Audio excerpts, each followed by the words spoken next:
Morning.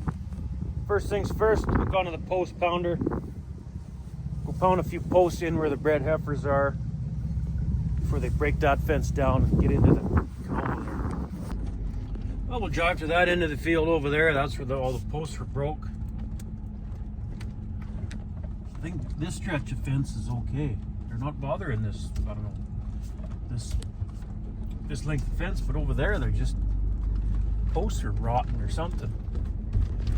So we'll go over there and hammer some posts in. Well, here's the first post broke. Or it's not broke, it's right in a gopher dug it. Anyway, put two in here. One there, one in between here. You know, it's funny, I've been thinking of moving this fence line here, moving it from here this way 50, maybe 100 yards or so, just because we don't need this field as big anymore with the few heifers we're keeping these days. And I don't plan on running as many cows as we used to, like 300 head. I don't plan on running that many head in the future. I just want to maintain the herd at about 90 to 100 head total. That's where I want to keep it. So I'm thinking of adjusting, because this fence it's an old fence. It's only 3-wire fence. You know, posts are broke. And I was thinking of moving it, rebuilding it to a 4-wire fence. You know, new posts, new wire. Just roll this wire up and throw it away. It's rusted and garbage. Wouldn't reuse it. But the trouble is, well, there's no time to do that right now. I wouldn't want to do it now. I could probably do it, I suppose. But tear that all down, and then you got to break this little bit of grass up. Which is I'm not prepared to do all that right now. Not this year. So, but every year, every spring, these low spots down in here flood, right? They're full of water in the spring. So this next spring coming, I want to see where the water line is. I mean, it'll vary from year to year. I get that. On a real wet year, half this field's underwater. But I just can't remember how far it comes this way towards that fence, right? So I want to take a look next spring and see whereabouts the water line is, and then move the fence, mark it somewhere along that fence so you know where to start, and then mark it along that fence down there, like maybe that power pole way out there. I don't know if you can see that. Oh, you can't see that power pole. See it there now? I'm thinking maybe to that power pole, move the fence. Oh, where are we here? Move the fence inwards to that power pole kind of thing. I don't know. I just don't want to move the fence too far so that it's in the water in the spring, and then when a guy goes to seed that field, you're having to seed way around it anyway. I mean, if it's a little bit of water, you got to go around right along the edge of the fence in 1 or 2 spots along here. Well, so what, right? But it's not very often it's wet all throughout the year. You know what I'm saying over here? It normally dries up so we can hay it, right? But I think a real wet year we had 2019. There was water in here. We couldn't quite hay it all. No, I don't think there was water, but it was too soft to hay it all. We couldn't get it. We had to leave some of it because it was just too soft. But for the most part, it does dry up throughout the summer. Just in the spring when you're seeding is where I want to know where to put the fence so that you're not going all the way around it anyway. You know what I mean? So I guess for now we'll just add a few more posts along this fence. I can always pull them out of the ground later. Seems kind of silly, but like I say, I'm not prepared, and I just wouldn't have much time to deal with moving a half a mile of fence right now. So just add a couple posts.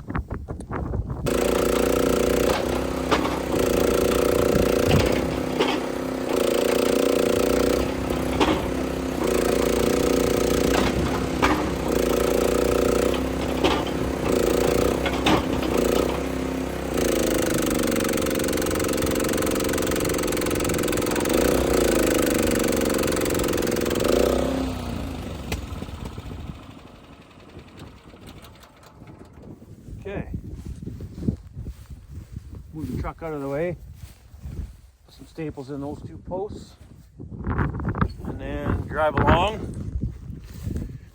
And see where the next posts are broke. I think it was just up here. There was 2 posts in a row they had broke. Oh no, he's good. Oh, there's one. It's further up. Whatever. Move the truck ahead. Oh, I forgot my glove back there. Drive the truck ahead. Hammer a few staples in there. He's broke, so we'll do one in between there. This broken one, and the good one back there. One there, and one in between here. Like I say, almost seems like a waste. If I'm going to be tearing this fence down and moving it 50, 100 yards next year, it might not even happen next year either. I don't know. I've been talking about it, but it's one of those things where you talk about it and talk about it and talk about it and don't want to do anything about it. One day I'll just decide, you know what, I'm going to do it right now. And I'll just do it. It would work good if I did it middle of next summer, right? Like right after hay or something. Move the fence, build the new fence, because, well, some of the posts could be salvageable, I suppose. But build the new fence, put the new wire up, and then tear this one down, cut this for hay, sort of thing, and then break it up later on that. Hey girls! I'm curious. What's going on? Yeah, I don't have my little helper today. She's helping Mom the next few days. She said she'll come back to work Tuesday. Little fart. Tuesday. Okay, we need 6 staples. Hammer them in. And we'll go to that next spot where there's 2 posts broken in a row there. They got her, I think it's just up there. You can see some posts leaning over pretty good. Get some posts in there. Go back to that combine, I guess. Once we get this fencing done. Man, I did not see that rain coming yesterday, honest. I mean, it's welcomed for sure, but I can't believe it rained all afternoon like that. And it didn't really add up to much. 1/10 and a half. Well, it was still raining when we checked. Maybe it was 2/10 in the end, but to rain all afternoon and get 2/10 only, that's not a lot of rain. And I can't believe how this canola looks. Well, there's probably 4 inches of rain on it too now, all year. But still, like, it looks good driving by, but I don't know, I'm so curious to see what everybody's waiting for canola to come in. Yeah. I'm curious to see what the wheat's going to do to barley, everything. It's just, yeah, it's pretty pumped for harvest. And that's the other thing. I haven't been talking about moving this fence. I've just been thinking about it lately. So, just thinking about it, it's not going to happen. It's when I start talking about it with you guys for a while, and then I'll end up just having to do it. But for now, we'll just fix this one.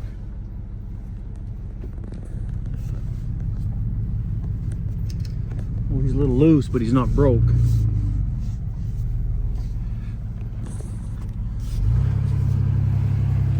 There's big anthills right along the fence here. Oh, he's broke. For frick's sakes. Yeah, we're gonna have to put one in there, one in here now. Son of a. Well, no, I'm gonna cheat and just do one right beside that broken one. The heck with it. If we're gonna move this fence in a year or two, well, one extra post, big deal. No, wait. No, I'm gonna just do one kind of right here, because the broken one's fairly close to to a good post as it is. All right, that one's broke right there. We'll do one right there. Then a good post there, then a good post there. This one will stay as a spacer post, you know what I mean? So it's harder for them to spread the wires when they stick their head through.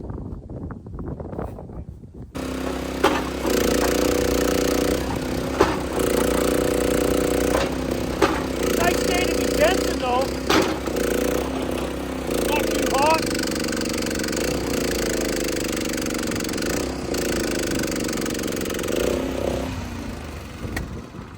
Normally you guys fence when it's 30 above, it seems like. Because that's when they break out and you gotta go fix fence. 30 degrees. It's pretty chilly today with that wind. It's kind of nice. Well, it's not too chilly. Just put a bunny hug on and away you go. There. Oh yeah, there's those two broken posts up there. I think we're good from here until those two broken ones in a row up there. Yeah, I'll move the truck, hammer those 3 staples in, and drive up there. No, found another broken one right here, and he's pretty good length from the good post to the next good post. So you better hammer a post in here at least one. There's a lot of broken posts here. I didn't realize there was that many. Move the truck, hammer the staples in. That's the way I do it anyway. I mean, we could go along here, hammer all the posts in, turn around, drive back this way, and then hammer the staples in after. But I don't know, just do it like this. It's done. And I won't forget about it.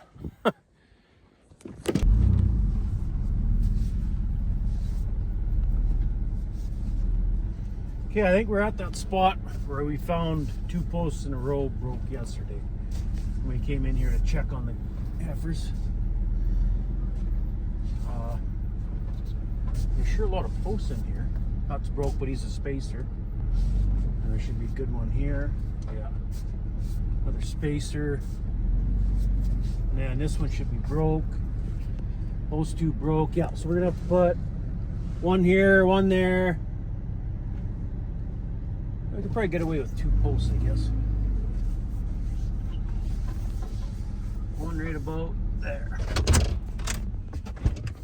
Yeah, we're at that spot. We found 2 posts broken right in a row there. This one's broke as well. Another 1, 2 posts broke just up ahead. Holy frick, this fence is garbage. And we're just gonna fix it up to move it next year or within the next couple of years. Like, should have just moved it this year. Get done. Fence done. Too late now. Okay, we got a few posts mounted in the ground here. Let's staples and everything. Hammer all the staples in. Keep driving along right to the end. I guess there's probably more posts broke further out. Oh man, this fence is in rough shape. By the time we get all these posts in, we may as well have just rebuilt it. I don't think there's many more. Where did we leave off? Right here. Yeah, right here. So I put one in between here, there, and then, yeah, so. Okay. All right. Where now?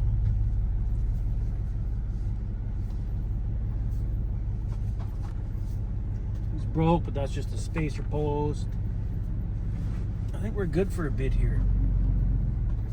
So I know I put a bunch of posts in, I think it was last summer, along here, towards this end of the field. Or towards this end of the fence, I guess I should say. What the heck, wires broke here. Huh. No post broke, but the top wires broke. Yeah, that's good post there. Oh yeah, there's some, well no, that's just a spacer post. Look at the posts in here. Okay, well I guess I gotta jump out. Stretch that top wire back up. And I think the posts are good from here to the corner. I'm pretty sure. Oh, it's getting hot in here. It's warming up now. Okay, grab the stretcher. Okay. Well, no. What the heck? The post broke just up over there. But I think that's just a spacer.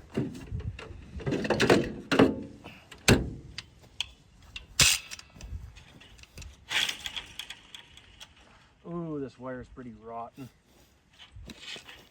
Probably take it off here instead of having 2 splices right in a row.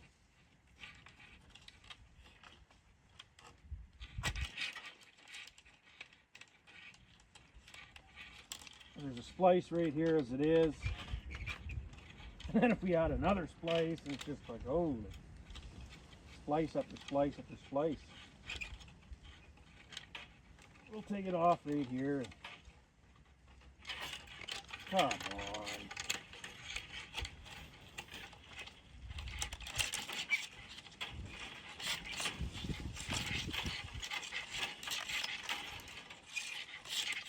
Come on, the shit breaks when you don't want it to.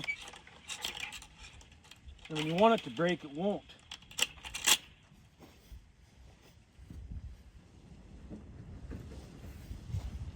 Okay.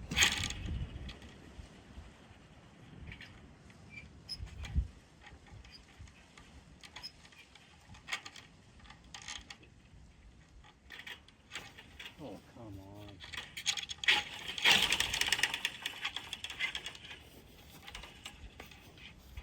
All right. Pliers. Cut off a new piece of wire.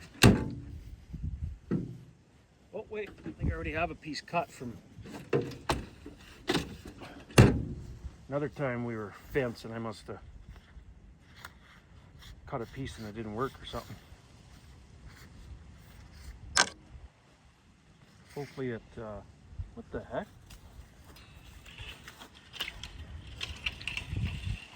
There's a splice here too. Holy frig. So it's splice. So this wire is pretty rotten, just like down at the in-laws there. This should actually be, well, like I was saying earlier, that's another reason I was thinking of moving this fence, is because the wires are just starting to get pretty rotten in places, like right here. And for number 2, we don't need this pasture side as big as it is. We don't need that many acres for the heifers anymore. Since I downsized the herd and I want to maintain where the herd's at now, we just don't need this much grass for those girls. So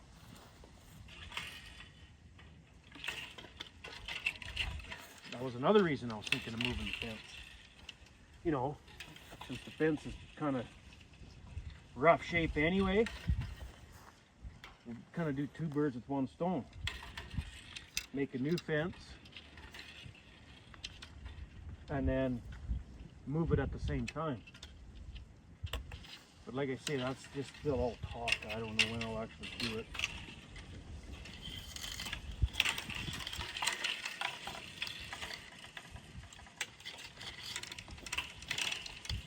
Oh, she just reaches. Just enough length there. Okay. Get her sucked up.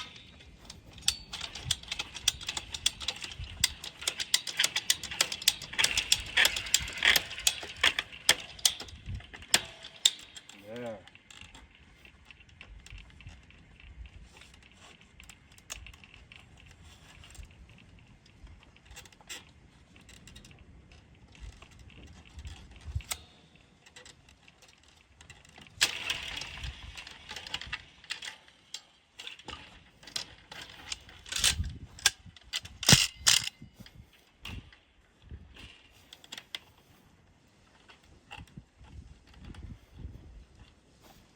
There.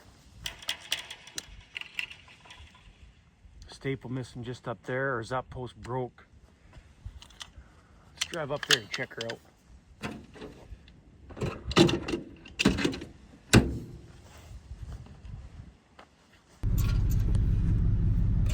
Yeah, he's broke. Looks like that next one's broke.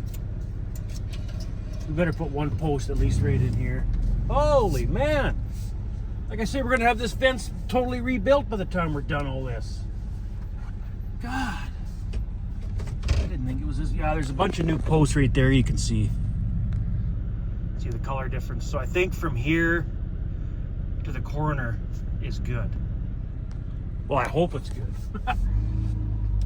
We'll drive all the way along and check it out once we get this post in. Okay, just hammered a couple more posts in right there. There was 2 more broken posts. So we got that done. Now there's these, we're up to the new post here that I put in last summer. I'm pretty sure that was last summer.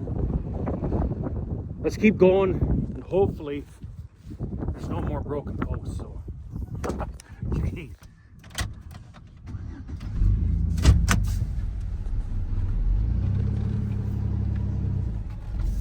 The fence, they're not bothering it where the new posts are, right? Because, well, there's a new post, they can't. Oh, they did some damage in the canola there. Holy frick sakes. Well, here's a broken post, but it's just a spacer.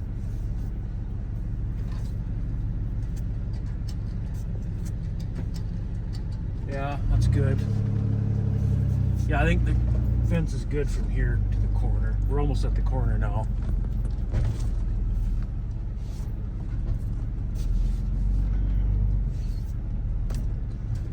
He's broke. That's just a spacer.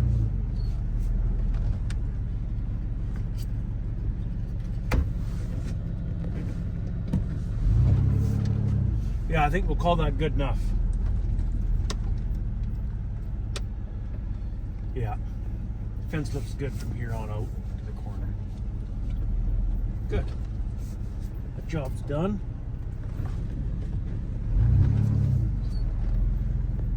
Okay, now hopefully they won't bother this fence for a while. Yeah.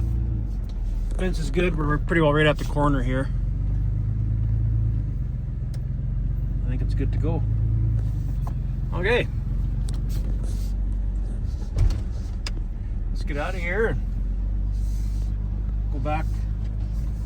What do we have to do to that oh yeah, that skid plate on the end of the combine, or the header there. I guess we could do that today. Be a nice day to dick around with that. Not too hot. Yeah, I mean, we can look at that combine all we want. Sometimes things just break during harvest. That's just the way it is. Like you guys follow Matt Builds on TikTok there? I follow him. He's a pretty interesting guy too. He's always fixing, working on something. He's never sitting still. And he goes through his combines with a fine-tooth comb before harvest, right? He went through them. Their combine, he's over in Manitoba somewhere, I think. Their combine in there right now. And I think within the first few days of combining, one of the combines, I think they run 2 combines or something. Sounds like a pretty good sized farm, but one of the combines piled up or broke down. Something broke down. I shouldn't say piled up. Broke down. Something broke. I couldn't resist. I had to comment on his video. What the heck, Matt? I thought you'd go through those combines so that doesn't happen during harvest. I had to give him the gears a little bit, but it's just, you can go through your combine all you want. Sometimes it breaks during harvest and that's it. Like brand new combines have problems during harvest. So I think the old Massey, once we get the skid plate, that's all I can remember and see that needed to be done, right? So hopefully it'll be okay, and then when it breaks, we'll fix it as it breaks, I guess. So if you remember, this was one of those spots that canary grass was 6-7 feet tall. Cut it, baled it, and got the bales off. And now look at the heifers grazing this. Now that it's short, they'll eat it when it's short like that, but when it's 6-7 feet tall, like right there, you can see I cut around. There's actually an old dugout right there. You can see the water just barely. They won't really touch it when it's tall like that. I mean, they will if that's the last thing to eat, I suppose, but they much rather have the nice young all leaves to eat. They'll eat that grass before anything else. I'm pretty glad I cut it and baled it, because bonus feed for the winter, and then look at all the grass they got to eat now. Hey girls, what do you think? That's a butcher steer there. He's Leah's heifer. Looks like one of the best heifers of the bunch. Diamond, she calls it, named it Diamond. That broccoli red right there. Looks good. Well, let's get out of here, I guess. Kind of a nice day to be fencing though, like it's not too hot. Oh, you know what we're gonna do actually before we go back to that combine? The bull corral right here. So if you've been following me long enough, you remember I was complaining about the sucker rods on those freestanding panels, not welded on the ends, and the sucker rod pulls out of the pipe. Well, since we just got that rain yesterday, you know what we should do? Bring the service truck in here. I got some of them welded, the sucker rods to the end, and yeah, I know, guys tell you not to do it, but I'm gonna try it. I got some of them welded, but I wanna weld some more so that they can't pop out like that. I think I got this section to the corner welded. There's these two panels right here that have to be done. This one and this one. And then there's more along, well, the rest of the way around. That way, and then back this way. So there's still a lot more to weld. But somebody told me don't weld them because it, from the heat and the cold, it contracts and expands and whatever, and then it'll break that sucker rod. Don't weld it. That's why they're not welded on the end, so that they got room to move around. And I think I figured out why the sucker rod's popping out. Hang on. Let's jump out for a sec here. So this is my theory behind it anyway. Maybe I'm wrong, but I'm sure somebody out there will tell me. So, I mean, some of them are welded, right? Like this one's welded because they got this almost as a gusset in there, strengthens it up. Well, how come this doesn't break then? Is it because this end is welded, that end is not? I don't know. Same with this one. You know, they got this one welded, but the rest of them are not, see? And bulls get fighting, they get pushing, whatever. This sucker rod will pull right out of that pipe and then hang there, and then if they get two of these sucker rods out, you know, they can spread it just enough where they'll sneak through it. We got one yearling, or last year he was a yearling, he snuck out in the middle of fall because there was two sucker rods pulled out and he got out. But anyway, the reason I think they're pulling out of the end is because look how small that pipe is,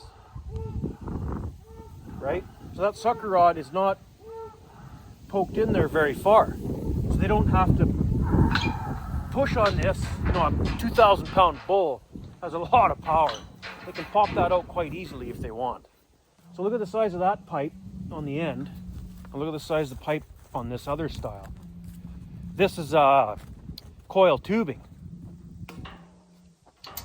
Welded, welded, welded, welded. Welded, welded, welded, welded. So they're all welded. Well, how come these don't break then? Like, but anyway, look at the size of this pipe. That looks like 3-inch. So if the people using the sucker rod style use this size of pipe on your uprights, so that sucker rod sticks in there further, that bull has to really push or pull on that sucker rod to get it to pop out. You know what I'm saying? That's why I think those panels I'm having trouble with. I didn't realize that when I bought them, because this is awfully small pipe. It'd be nice to work with. This is only 2-inch, I think. Yeah, because I built some guardrail panels myself with 2-inch pipe. Nice to work with, but it's not very strong, right? Strong enough, I suppose. But yeah,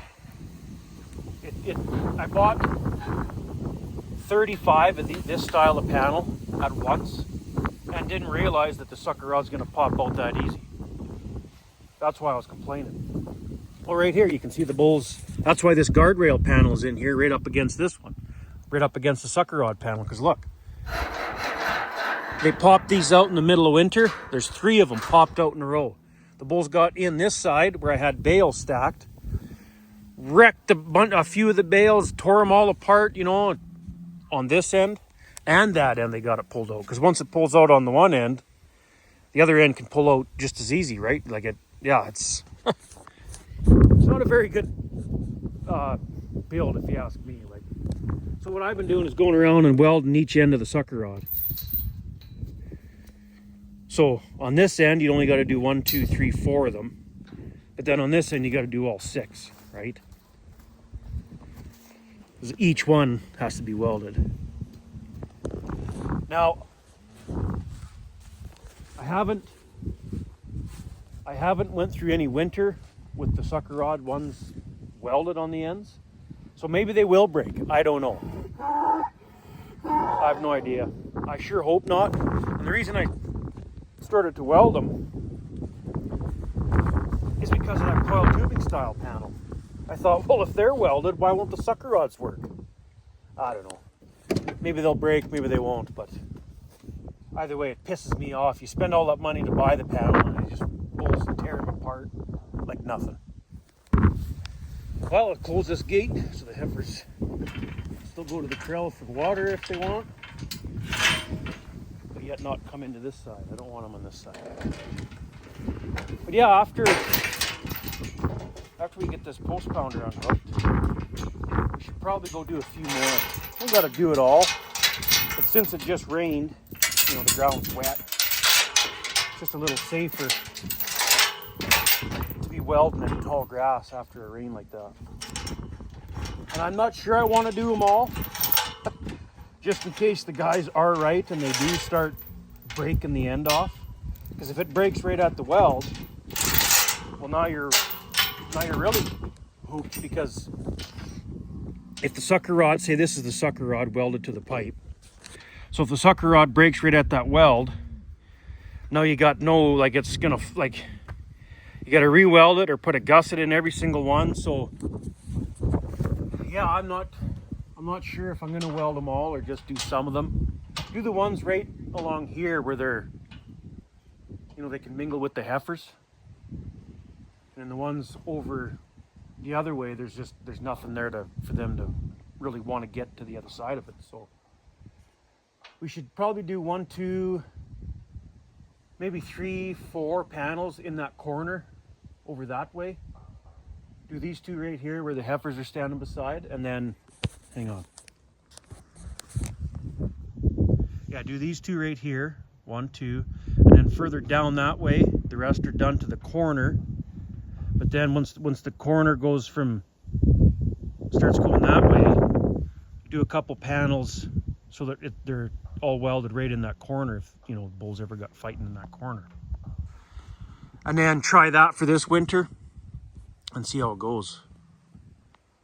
Because I as much as I'd like to weld them all, I just wouldn't want to find out the hard way that the guys that were commenting that are right and that sucker rod will break. Maybe coil tubing's different. I don't know, but I guess the guy could do that once we get this post pounder put away. Let's jump in the service truck and go weld a few of them panels, those sucker rods. Okay. Yeah, I guess I should have grabbed the loader and moved this guardrail panel out of there so we can weld all these sucker rods back on. Just weld them right on the outside like that. Some of them you can get back in. I mean, the one end you can, but the other end sometimes it's pretty tough. They're bent now and they don't want to. Both got them all bent. But anyway, what are you bellering about over there? Let's weld these ones right now, and then I just put that there in the winter because they broke those in the sucker rods in the winter, and then welding at 30 below just doesn't really work. So I set that guardrail panel there for the time being, and it's been sitting there since. Should probably get that fixed proper one of these days, but we'll do this panel, the next one over, and then we'll go to the corner of the corral over there and do a couple over there too. What's got her for this end? Even did that one a little extra, even though it's welded all the way along here and here, whatever. Did around there a little bit too. All the way down, both sides. They're all welded up. Now,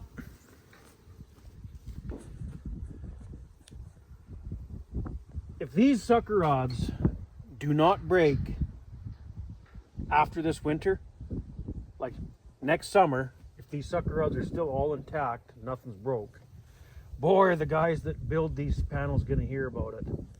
I don't understand why they would break. Yeah, it's different. Somebody said, well, the sucker rod's different steel than the pipe and you can't weld the two together because it'll break. Well, I sort of get what they're saying there, but like, look at the coil tubing ones. They're all welded in from here to here. They're welded. These still got room to move a little bit, don't they? Like, I don't know. Either way, I'm gonna weld some more. Okay, drive the truck ahead a little bit to the other end of this panel and we'll get them glued together. All right. We can do this one and this one. And we'll drive to over here. And then weld this end. Oh, gate. Why is that gate so loose? Holy. Who tied the gate? Oh, the wife, I think, did this up. I got to retie that or they're going to get out. Then over here, I'm pretty sure I got this end welded already.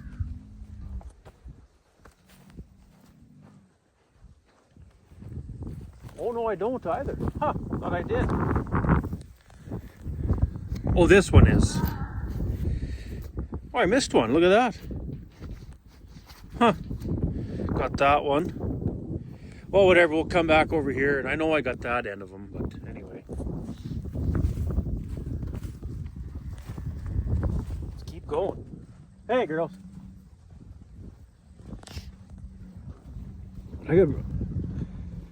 I better retie this, rechain this gate, or these guys are going to get out. That's hardly chained.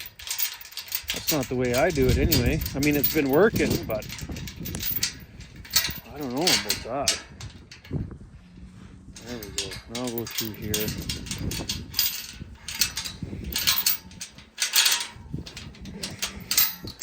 Hang on, I need two hands. This is the way I do it. See how I did it? Go around from here, around through the hole into that slot, and then down here, and it comes around in this slot to sort of double chain it. Then after this slot, back right around through that hole as an extra precaution, sort of extra lock, whatever you call it. Now they can push on it. I mean, if they hit it hard enough, it'd probably break the chain. Now they can sit there and lick this, like some of the calves do when you first put them in the corral. They can sit there and lick that, and nothing will really happen. So, hey, big guy, what do you think of things? Huh? Want to be back with all your girlfriends or what? Well, you're going to be waiting a long time. Middle of June is when you'll be back with all them. That's a long time to wait. Anyway. Get out of here! Get out of here! Hey! Frickers keep wiggling the panel, trying to weld.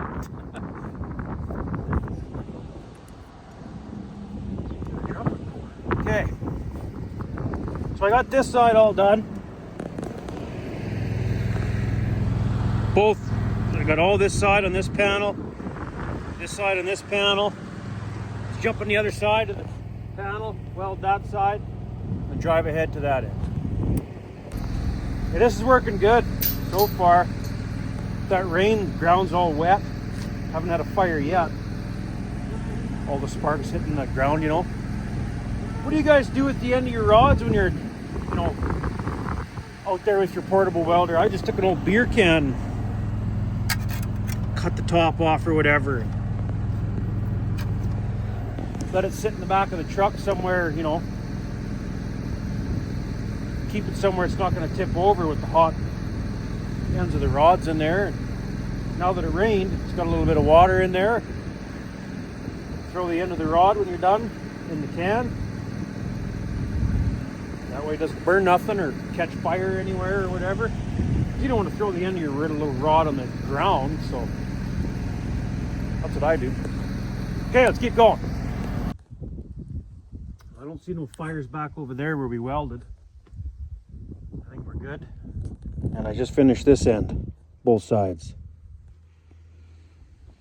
I guess we'll drive ahead, grab our little tin can, drive ahead, get those couple that I missed there, and then we'll get to that corner. We'll start going this way to the panels that are lined up like that instead of like this. There's only a couple more like that till we get to the corner, and then I just keep doing a couple more, I guess. I just really wanted to get right here along where the bulls can mingle with the heifers, right across the fence. Because over there, along that, you know, over there, there's no cattle in there ever. So they might not bother that as much, and there's no reason for them to, you know, reach over there. They were reaching through, or trying to reach through there probably because of the hay bales I had stacked inside there. That's probably why the panels got all wrecked in the corner. And it's in a corner. They might have got fighting, or who knows. But we got this couple panels done. Man, that took a little longer than I thought. There's a little bit extra welding there, right? Like, I don't know, it doesn't look like a whole lot of welding on these panels. And your feet, the legs, center uprights. This one's just got the 2. Some of them got 3 uprights in the middle. It's a lot of welding. I don't build our own panels anymore. I was building them out of the guardrail there. Sounds easy, looks simple, but there's a lot of welding, like more than you think until you actually start welding it, making it. And I didn't have a jig or a table or nothing. It was all on the ground, bending over in the winter. And then some of them I built in the middle of winter when it was cold. They didn't hold together very good. And yeah, for the most part they're okay. But for what these guys charge for these freestanding portable panels, I didn't think it was worth building them ourselves anymore. But then that was then. Now I think, when I was first buying these, I think these ones, since I bought 35 of them, $275 each or something, or $285 I think it was, or something. $280, I don't know. It was less than $300 when I first started buying them from that one guy. And then his prices, you know, just like everybody else, slowly go up, go up, go up. I think now he's $3.25, maybe $3.50 now. I don't know. I haven't bought panels from that guy. I didn't buy any last year, I don't think either. Haven't needed to. But when they were $275 or $280 or whatever they were at the time, I thought, for what we got in material, all the welding, the labor, the rods, you know, grinding discs, chop saw blades, all that, minimum $200 for us to build that ourselves. So I thought, for another $75, I'll just give that guy $75. But then that's a 30-foot, and this is a 24-foot. So I guess, I don't know. I got sick of making them. I think I built, how many did I build that one winter? I don't remember. 30 or 40 of them anyway. Built quite a few of those style. Then I built a few 30-foot windbreak style, a few fence line feeder style panels. Yeah, I had enough of that after that winter. Just buy them. Anyway, let's keep moving. So the way I got this kind of set up goofy here. So this windbreak, kind of not a very good design in my opinion, right? Basically, the best windbreak I've seen is basically one of these panels with the grab bar going above the windbreak part, so you can grab it with your loader and move it around with ease without chains and stuff. But having the windbreak basically right over top of this stuff, and have the sucker rod on one side and then have your windbreaks on this side of the panel, say on the outside of your corral. That way when the cattle, bulls, heifers, cows, whatever you got inside the corral rub on the inside when they're locked in the corral, they're not rubbing the wood off. And have the wood on this side, because normally they're not going to bother it too much on this side when they're in the pasture, right? There's a guy around that builds them. Basically builds one of these with a grab bar and has the wood on over top of all that. I think that's the best way to build it. Yeah, they're more money, of course, because there's more material, whatever, but this one's no good. He's got the one bar here, and look at that. This end's welded. This end's welded. How come that hasn't broke yet? Whoever commented that, saying you can't weld the ends of the sucker rod, they'll break. I don't know about that. I don't know. But anyway, yeah, this windbreak's not a very good design. And then if you got cattle on this side of it, that's probably what this is for, so that when they push, they're not pushing right on the wood. Because they'll just push the wood right off if their cattle are on this side. And then like I put it on this side for the bulls, that way when they push on it, they're just pushing up against the wood, against the 2x6, against this bar, right? And then the bottom 2x. But it's still, I don't know, not the best in my opinion, but that's just me. So that's why I put another panel on the inside so that the bulls don't bother this wood, because believe me, if there's wood around, they're gonna bust it up, rub on it, break it off. It's crazy what damage they can do. I mean, I had bulls break out of steel corrals last year. Steel. So okay, so I don't know how I can't even really reach in there the way it's situated. Guess I could tack it up a little bit, get what I can. They're not going to bother that too much anyway, right? Because it's, I don't know. I guess they still could pop it out if they push right here hard enough. That's all it'll take.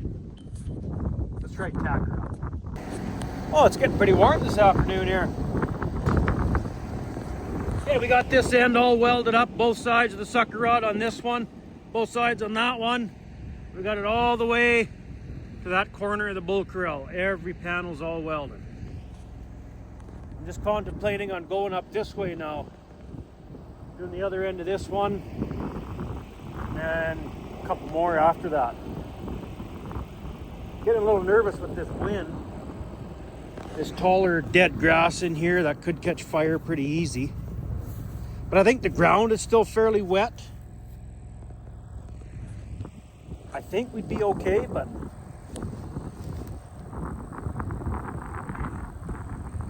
open this gate and drive the truck in here and do a couple more maybe. And then after that, that's all I'm gonna do, I think. The rest of the way around the bull corral, like along these trees, I'm not gonna do. I don't think they're gonna bother that. And then the other end, on that end, over there, there's never any cattle over there that they can mingle up against, sort of thing. I don't think they're gonna bother it. And I don't wanna do them all anyway, just in case the sucker rod does break, and I got a whole bunch of panels with broken sucker rod now, but I myself don't think it's gonna. What do I know? What do we do? Or do we just call her good enough? Because right in this corner, I got these panels overlapped, just the way it worked out. It's kind of a waste of a panel, but one 30-foot would probably fit perfect in there. That's just the way I set it up, just the way it stayed so far. Do we call her good enough, or do we do up to the trees there and good enough? This taller grass makes me nervous, but it is taller grass right here too, in this corner, and nothing caught fire here. There's nothing smoldering or anything. But with this wind, it would take off pretty quick, but I think it's green enough.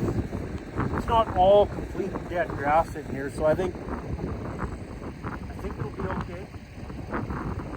And yeah, once the guy does a couple more, that's all I'm gonna do. Maybe we should just do a couple more and then that's it. Until I know that they're good. Once I know that they're good. And I mean, if one or two sucker rods breaks where the welds are over the next handful of years or something, well, big deal. I'll weld them all eventually, but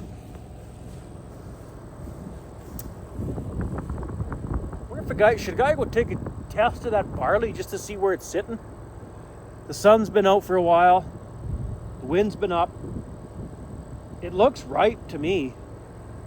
Just to see where it's sitting, and then whatever's in the hopper, we could just dump right in the feed box and take it to the cows if it's that tough.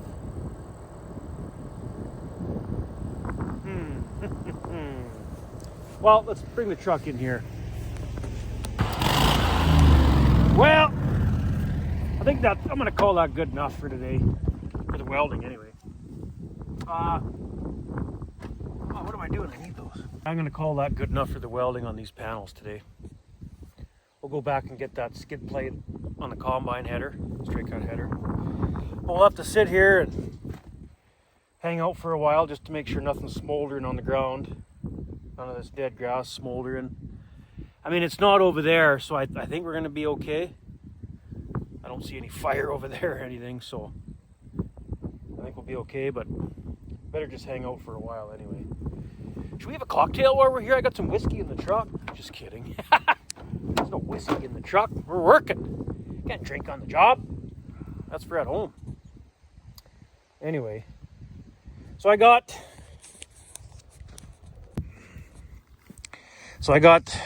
both sides of these two panels done, both sides of the sucker rod, and then over here too, both sides. So there's some barbed wire there. I don't really want barbed wire in this truck, but here, we'll just wrap it around here. There. At least it won't end up around a bull's foot or something, or cow's foot. Well, I guess it was on this side. We don't really put cows in on this side anymore, but anyway. Well, that's good. We got a good portion of this done where the main pressured areas are anyway. You know, they always stand in that corner, bellering frickin' heifers, or along that side, or over in that corner over there, by the guardrail panel way over there in that corner. They'll stand there. It's good. But you know what I wanted to do in the future? My plan was to turn these regular panels into windbreak panels. That was my plan, and I just still haven't got around to it. Lazy, I guess. Yeah, I wanted to take just some 2x6 or 2x8, whatever, one on the top, one on the bottom, nail the slabs, put your big grab bar, you know, welded on first, bolt, just, you know, weld a bolt. I've done that before. Weld a bolt like in here or something, sticking out far enough to, you know, bolt on the plank, 2x8 or whatever you're going to use, 2x10, whatever. Super simple. Weld the bolt on. That way there's no drilling holes or nothing. Weld the bolt on that side. You know, 4 bolts on each 24 foot, or no, you would need 2 16 footers, I guess. You can't get one length of board that long, can you? 24 feet? Well, it's not very common if you can. And then, yeah, put windbreak or slabs on there, on at least this panel, that panel, and then those 3, so that this corner, this whole corner, is all blocked up windbreak, right? Even that's this panel too, right here, so that from the trees, it's all windbreak right to the end. I just still haven't got around to it. But in the winter, I bed the bulls in that low spot over there, which it's full of water right now. Well, it's not full. There's probably not a whole lot of water in there. It's just because it's, you know, that's from the spring yet. But once that freezes, I'll bed them over there again. Nice windbreak with those trees. That west wind, they like that over there. Trees are nice, gives them shade too. Good shade in the summertime when it's hot out. But I guess I could ravel up the cord, weld the cables. I think we're okay. It's not going to start fire. If it's going to catch fire, it probably would have by now, but it could smolder for quite a while too before it actually flames up. But since we just got that rain yesterday, I think the ground's wet enough. When the sparks fall on the ground, they just cool off fairly quick. So I think we'll be okay, but better be safe than sorry. Oh, don't want to forget my little tinny of ends of the weld rod. Stick this somewhere it's not going to get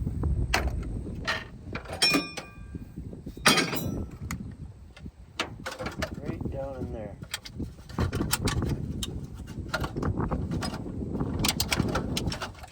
Oh.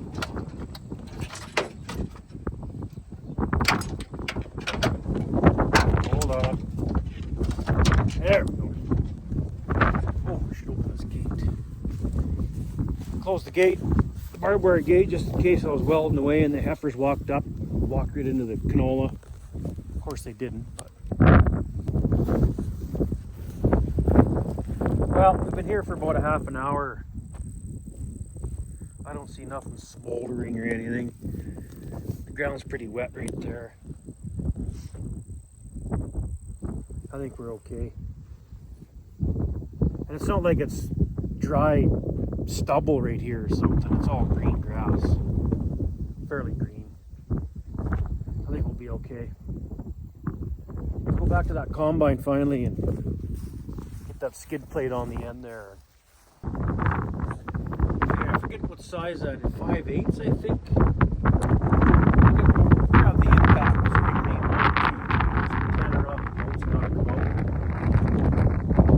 Oh, you know, we'll have to start the combine now.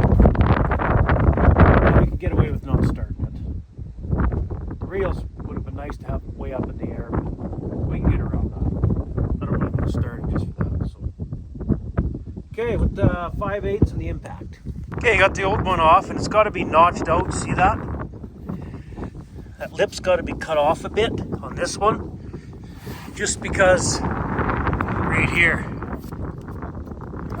it won't fit in there. I don't think. No, it's all solid in there. So we got to trim that a bit to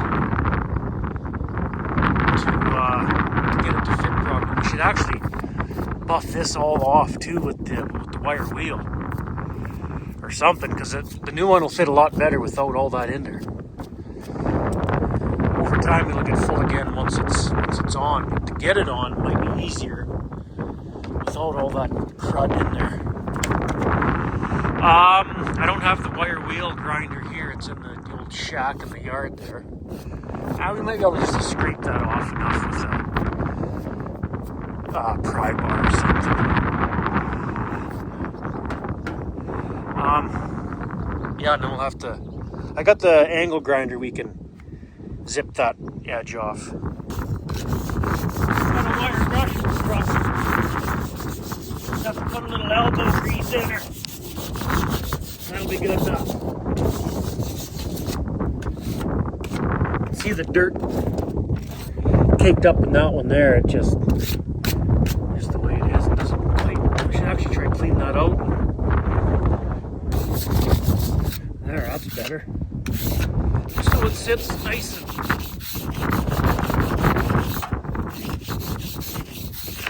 tight up in there to get it started. I mean, it's going to fill full of dirt again. Once it's on, hopefully it'll be okay. There. Okay, that's the old one. How it's notched out there. I got this one notched out, hopefully enough. I tried to leave a little bit on the back so it kind of curls, so that if you ever back up with the header too low or something silly, if you get the header down, hopefully it won't catch it. Tear it off. So let's see if this is going to work. Oh, I think that's going to work about perfect. Yeah, should work good. Okay, let's try to get her in place here. I'll need two hands.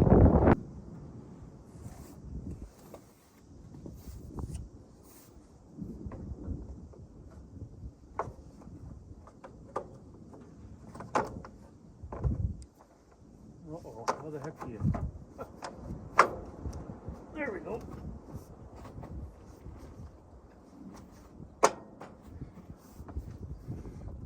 Oh, come on. We'll start on this end. We're going to put one in the middle, I guess. No, that ain't going to work. We'll have to start on this end.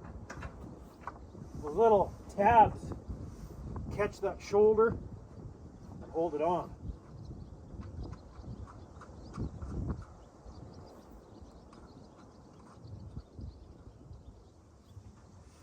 Now if we just go along and keep going, it should lock in place.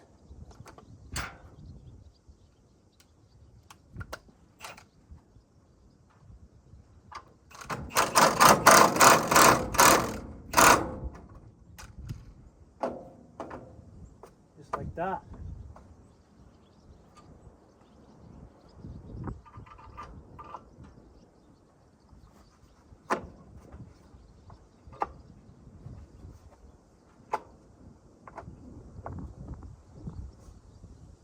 Doesn't sit quite right. Hang on.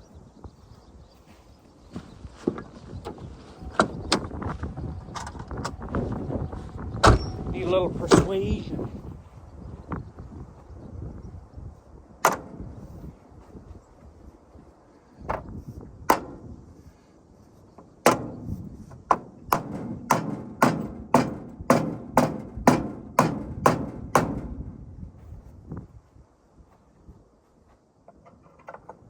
That's better. That sits good.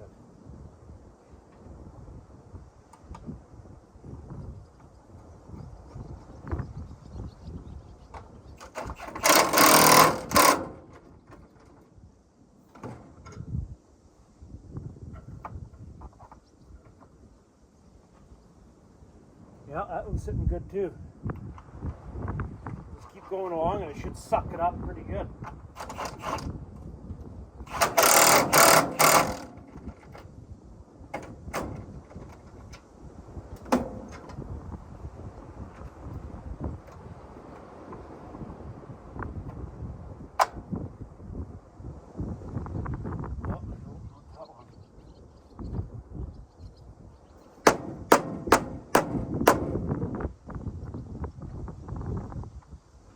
Huh, he's not quite. Oh, I see what's going on.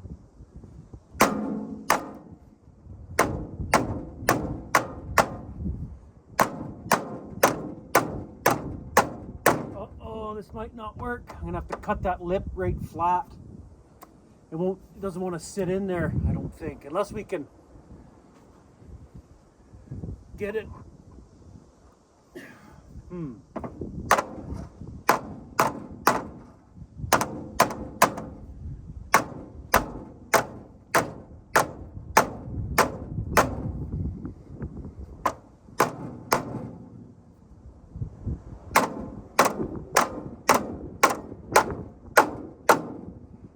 There! That's what I wanted.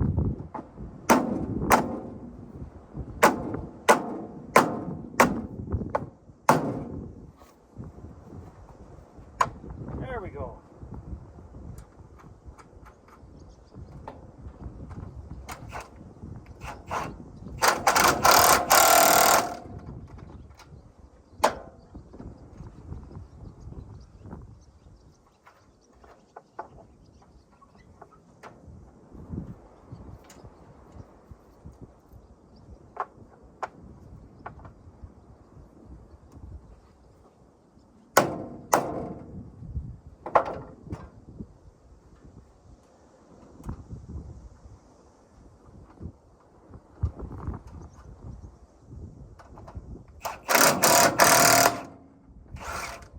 Aw, broke the bolt. Son of a crap. Frickin' Milwaukee Impact's too strong.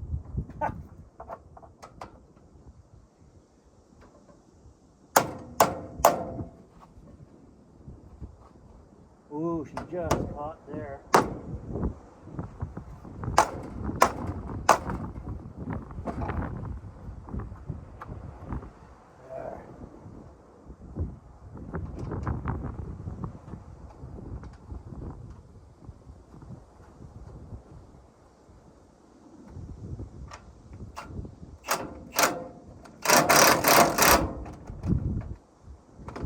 Shouldn't buzz her up so tight.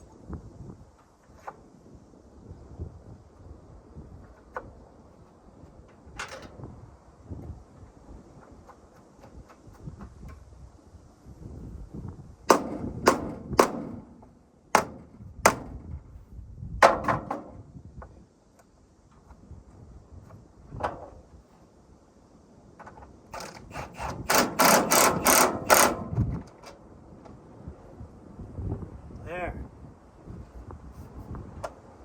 I think that'll work good.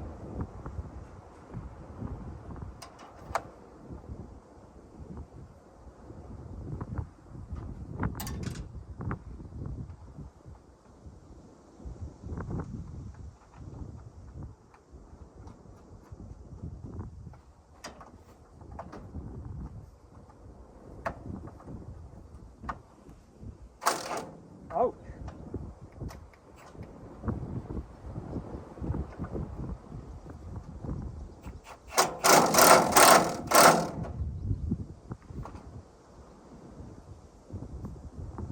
Yeah, that's good. Right on. Whoops.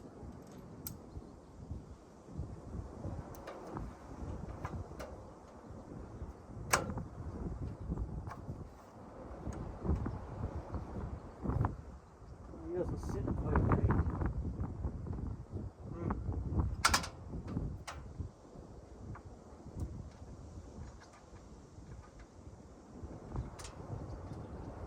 Come on.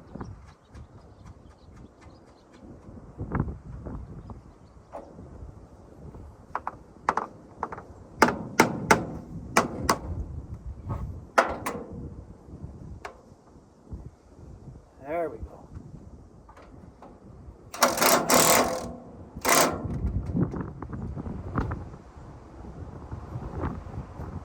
There. Okay. Why am I missing one? Or two? There's one on the ground. I know I broke, there's the plate. Where's the bolt? And the nut, I can't find. Huh. What the heck? Well, I gotta find a bolt. Well, there's the broken head of the bolt. But I should still, here's the nut. But I'm still missing, I'm missing a bolt. Well, we'll have to run to the shack and see if we got proper bolts. Well, that's got her. That sits nice right in here. Perfect. Okay, it's about supper time. I'm gonna put these tools away and go home for supper. Maybe come back. Almost looked like it was clouding up there for a while, but I don't think it's gonna rain or nothing. Wonder if we should go for supper, come back, and dip into this barley just to see what it's testing. I don't think it's dry. It's getting to the point where I want to know where it's sitting. And we're back after supper here. Yeah, let's fire up the old girl. That'll be a good test of how that deflector thing is at the back of the rotor there, to see if it's going to deflect that straw into the middle of the chopper, or if it's going to even work at all, if it'll just plug or what. So fire it up, we'll let her warm up, and then we'll just take somewhere, maybe right here in the low spot. Not a low spot, but not on the hill anyway. And that'll give us an idea what that barley's testing. We won't take very much of a bite, just enough to get a sample so that there's not a whole lot of grain in the hopper, and then whatever grain is in there, put it in the feed box. So yeah, let's fire it up. Wait a sec, before we start it. Oh crap. Okay, so these filler plates we got to put one filler plate on at least. So we got the pan, or the filler plate, whatever. just set in there because we got to go to the other side of the combine now. Tuck it up and hook it, and it just kind of hooks on the other side. It's got like a lip on the piece of tin on the other side. Lift it up, and it kind of hooks in place, and you pull it back around, and you use that little goofy eye bolt type thing. Hooks in the hole there from this side, you know, on the other side. Hooks in there, and you just hook her in there and tighten her up, and away you go. But I was just reminded of a story not last year, a couple years ago. We were switching from wheat to canola. I had a buddy helping me combine that year. And I had the sides off just like this because I had to take that plate off when we switched to canola. So I had my phone kind of like I'm doing now, but using the phone as a flashlight. So I was in here like this with the flashlight. Okay, I'm doing it here. Oh yeah, then I got to go to the other side and there. Then I set my phone down inside there like that. And then when we got the plate off, I forgot my phone inside the frickin' combine right there. Put the sides back on, and then we went combining. So we get combining, not very far, and I realized, where's my phone? Okay, where did I last use my phone? Oh, but luckily, we were trying to get the combine set at the time, so the chopper was set to drop straw and not chop it. So the phone jiggled all the way in and around the combine, out the back of the sieves or whatever, right out the back. It fell on the ground. Buddy that had his phone there, and we were phoning it driving up and down the swaths where we thought we were, setting it. Sure enough, the phone rang and we found it right away. And yeah, but I thought my phone was a goner that day. Thought it was toast. But just, yeah, could you imagine if the phone went through the chopper when that thing's doing 2,000 RPM? It'd have been in a million pieces if it went through the straw chopper. Okay, now I got to climb up here, take these sides off, and then, well, I'll show you. So, look at this pile of crap here.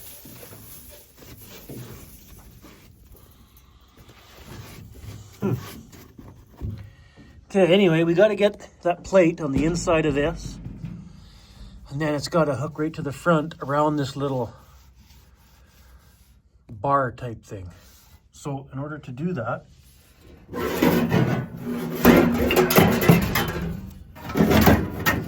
see, there we go. She's hooked in there. See it? How it kind of hooks. There. Before we put the cover back on here, we'll go to the other side, hook it all up, make sure it's good, just in case it comes unhooked from over here and we got to redo it. See that? See how it hooks in there? You just tighten up the wing nut. Now let's see if we got her right on the, yep, it's on the concave properly, I think. It's hooked in there good. How about further in? Can we see? Yeah, I think we're all good. Let's go to the other side and check it out. Yeah, it looks good to me. She's all in place here. Alrighty. So just the one blank we put in, that should be good. Now we, hang on. Rotor's in high. We should close this trap door right here. Close that now, and I'll close the other two elevators when it's got those two trap doors closed. Okay, now we can start her up.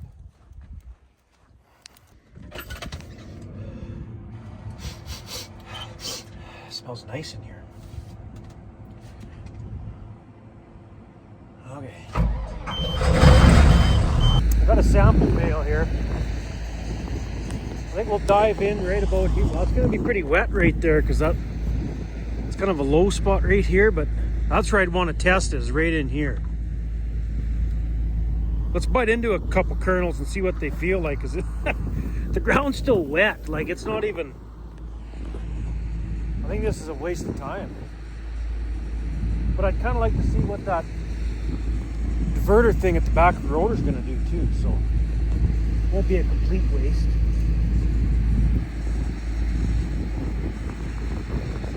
You know, that kernel's pretty hard.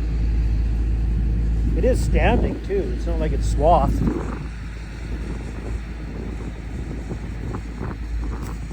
That kernel is soft.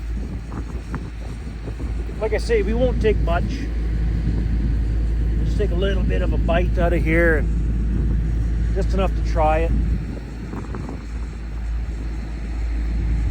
He's pretty soft. He's harder. Well, we can do that all day. I want to see what the old 919 is going to say about it. Before we do a little bit of a swipe in here, I got the unload auger folded out. Let's kick her in and make sure there's nothing stuck in there, you know what I mean?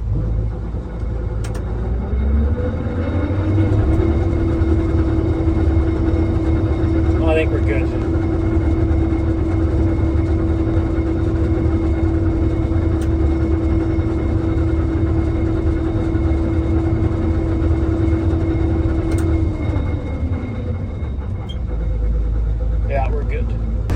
Okay, we got her set roughly to the Barley settings on your, rotor speed, concave setting, fan speed and all that. Let's just, what the hell was that? Stone open. Oh, the stone trap's open? What? It's weird, it says stone open. Must be the stone trap. What else? I could have swore I closed it after I dumped the rocks out. Maybe it's still open. Let's go take a look, I guess. Oh, it is open. Whoops. I didn't even know that thing had a sensor on it. Learn something new every day. Try this again.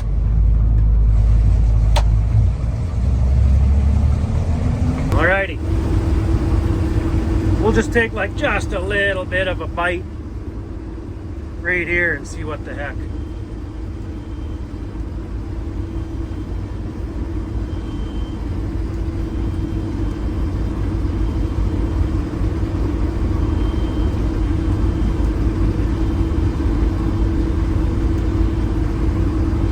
Oh, is that barley short? It's not even.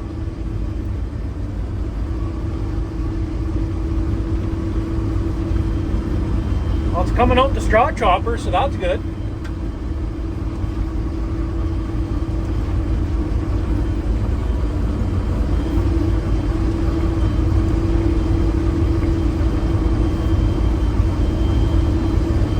Windows are fogging up.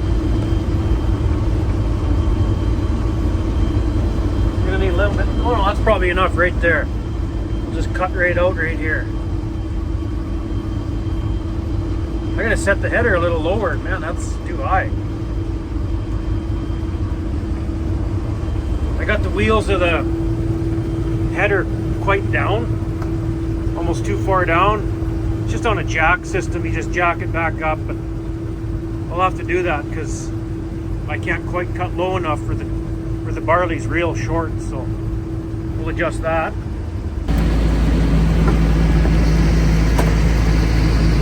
I'll have to crawl right in there. Not enough up to the edge.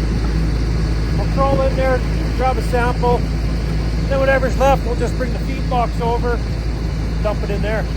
It's pretty tough for you guys to, let's calibrate the old 919. It's pretty tough for you guys to guesstimate what the moisture would be, because you're not here, right? Like, I've never tested it yet. I don't know. I've just been biting into the kernels. And I mean, just by feeling it, it feels damp. You know what I mean? So I know it's not dry, but I just want to see where we're at. And then we'll do another test tomorrow afternoon, evening, whatever. And see what it's sitting at tomorrow. See how much it dries down. Because it just rained yesterday. Just remember, 1/10, couple tenths or so. That's all we got. Sun hadn't been out that much today. It was windy though all day. Pretty windy. What's the temperature of this stuff? Call it 20 degrees. What are we at here? What's this? Oh, we need barley. We're at rapeseed. Barley. 225 grams we need. Mix her up a little bit.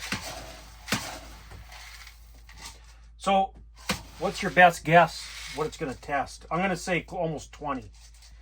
Like it's pretty tough. Oh, that's pretty close. 229 grams. We need 225.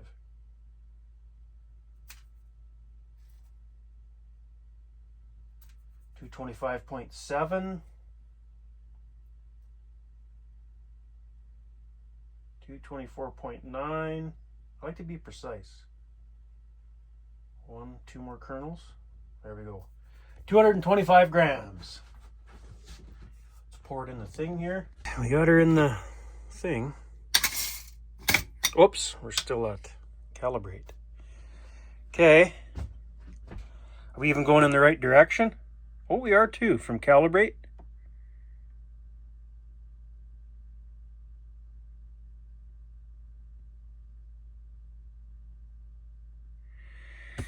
There, so we need that needle all the way that way as far as we can get her.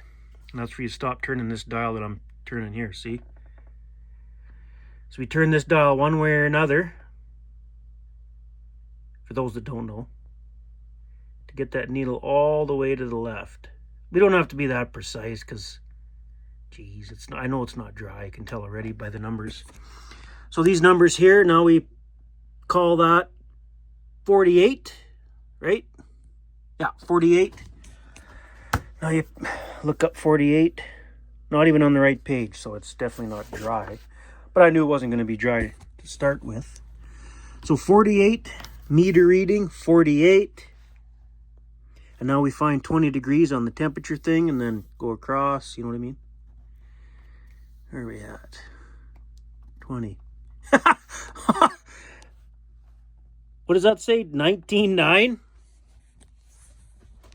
I said about 20. Can't believe I was that close. So, I knew it wasn't going to be dry. After biting into some kernels, I knew it was like not even close to dry. But now that we got a starting point, and I was kind of in a little bit of a wet spot, a little bit of a dip, you know, like the... So, now we got a reference to go by. We'll call it 20. It was 19.9 on the 919. So, tomorrow afternoon, it can dry down really fast though too, right? Like, what do you call it? If that sun's out tomorrow and it's a warm day, it can dry down pretty quick. So I don't think it'll be dry tomorrow. Just, you know, if it's 20 now. Sun hadn't been out that much today. It was windy, but not a lot of sun. It was cool today too, not very warm. And we got a sprinkle of rain yesterday. The ground you seen was still wet. So the ground doesn't matter though, right? It's not swathed. It's still standing. It might dry down more than the guy thinks by tomorrow supper time, say. I'll probably do a test in late afternoon tomorrow. Just with the 919 here. And then what I do, when the 919 says dry, then I run to the elevator, get them to test it, and then that'll tell me how close the 919 is compared to the elevator's, you know, reading. So, because they got the fancy digital, whatever, they just pour it in there and it splits out the number. That's what it is. So, well, now we know where the barley's kind of hanging around, and that's kind of in a low spot. So down below, like further down the field, at the other end of the field, I should say, it's all a low spot down there. So yeah, I don't think we'll be combining tomorrow, that's for sure. But maybe by, I think Tuesday, was it, of next week here, Tuesday or something, it's 30 degrees. So I bet you Tuesday we might be going on it, if it doesn't rain again. So, but let's go dump this in the combine or whatever, and or you know what we should do for that little bit that's in there? I should just drive the combine out to the edge of the fence and kick the auger out, dump it over the fence for the cows. For that little bit. And then the cows can eat it instead of trying to aim it into the feed box just right and spilling all over. There's hardly any in there. A few mouthfuls for a cow. We'll have her cleaned up. So yeah, that's what we'll do. That's what we'll do. We'll just go dump her over the fence line for the cows. So we'll do that. Yeah, to put things into perspective for you guys a little bit. There's where I did the swipe. Just a little. See, I entered there, and then see the puddle there. So right in there, you can see where the barley gets taller. That's kind of the low spot right in there, and that's what I want it to go through. Because I mean, you know, because if the low spots are dry, well, then you know the hilltops are going to be dry. And I just cut out right there, so hardly anything. And it didn't really pour into the combine very good either, so that's not a good sign. And then if you look way down the field, way down there, towards that big slough, way down there, that end of the field's in a low spot, the whole other side of the field. So it might be longer than I think to combine this barley. Okay, I set her back to drop the straw on the ground instead of chop it. Let's have a look up in there and take a look at that tin. Well, it's still there. See it hanging there? So it didn't plug nothing up. That's good. But we hardly did anything, so we'll have to try it again later on.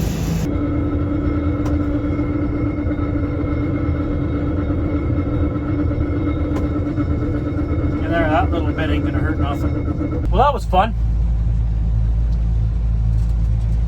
Yeah, it's all empty. That worked out good. That little bit won't hurt the cows at all. They'll find it and eat it. Well, there's still a little bit of daylight left. You know what I'm going to do? There's a patch of weeds out in the one field. I'm going to fire up the Magnum and go mow them down with that rough cut mower. It's just a little strip of weeds. I don't know. Not very long, but it's bugging me. So go mow them down, and by the time we do that, good enough. Maybe just go home. So yeah, just this little, just right there it ends and starts just right here. And I would cut it for hay, but it's solid weeds, so I don't need weeds for hay. What I normally do is cut along this, around this bush and along the piled up straw. I cut along there, but I cut that, well actually last year I cut it about this time, just before harvest. But I think this year I'm gonna wait and cut it right at the end, like after harvest, because last year when I cut it this time, baled it, it grew back quite a bit. And the reason I do that is because that's where I pile up all the straw from bedding during calving, and I got to pile up a bunch of snow when we start calving there. So if the grass is, you know, 2 feet tall, when I'm piling up all that snow, it's a kind of a waste of grass. So I thought, let's cut it and bale it just around the bush here where we calve out the cows. And it worked pretty good. It grew back quite a bit when I cut it this time last year. So this year I'm going to try cut it late and see what happens. As far as these weeds go, driving by the county roads right there, it's just, they're bugging me. All these weeds, it's solid weeds right here from an old manure pile.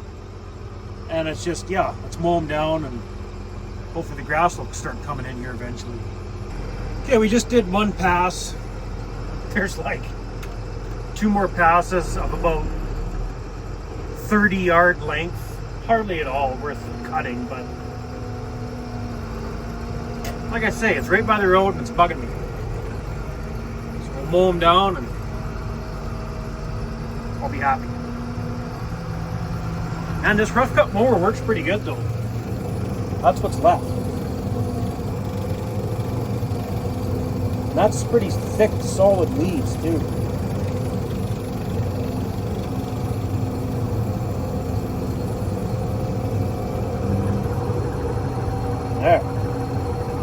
one more pass should have her. I don't know. I think it does an okay job. Cuts slower than I thought this thing would, and chops it up pretty good. And yeah, I don't know. Let's get that last pass there. Well, that took about 2.5 minutes. So, I guess let's go back to the yard and call her a day, maybe. That's growing up, or that's growing pretty good along the piled up straw around that bush there. There's quite a bit of weeds in it too, but you can't tell because it's in amongst taller grass too. This was solid weeds right by the road. It bugged me, so it should be pretty good by the end of harvest to cut and bale out around that bush. It should be pretty thick, tall. The only problem is, by the time after harvest rolls around, it's not very good for drying hay. It's got to lay down for probably 2 weeks if there's weeds in it. You know, your drying days ain't good in October, so, but whatever. We'll try it. There, that's better. You can see that's where we mowed, right there. Can't even tell there was weeds there.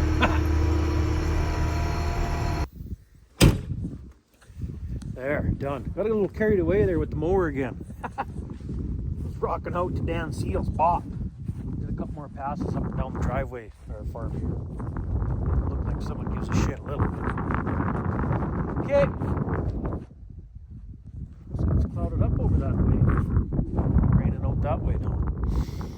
Oh, you can smell that harvest smell, you know what I mean? It smells like barley. Oh, I just see lightning over there. It's almost like barley dust smell kind of thing. Man, I love that. I like this time of year. I like all time. Yeah, it's lightning over there. You can see the dark clouds over that way. Oh, see the lightning? Right over there. Right in behind that light tower. Whatever. See it? Up in the clouds there. It's kind of neat.